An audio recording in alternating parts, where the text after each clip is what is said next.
I think about this as pruning a decision tree. So there's a chessboard. A good chess player will think 8 moves in advance. Now, product management is no different. Every move you make, there's a bunch of moves that the market will make, and then a bunch more moves you can make, and you'll go back and forth like this, right? And what you're trying to do in your early hypotheses is you're trying to prune parts of the tree, saying this doesn't work, this doesn't make sense, right? And so you actually want to write down these hypotheses and understand which ones are dependent on other ones in a way that prevents you from going down a completely wrong path early on. Does that hypothesis validate or invalidate a specific customer segment?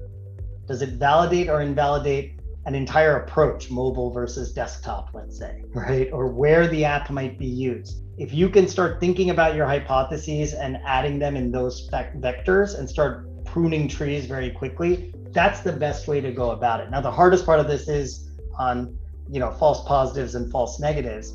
A lot of it is gut, a lot of it is experience over time, but the real only way to decipher it is as your experiment grows, you're trying to understand the biases you introduced with every experiment you do.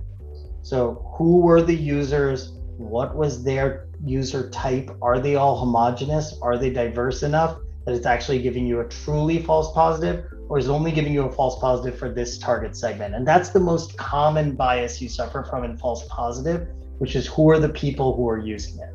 What target segment were they actually?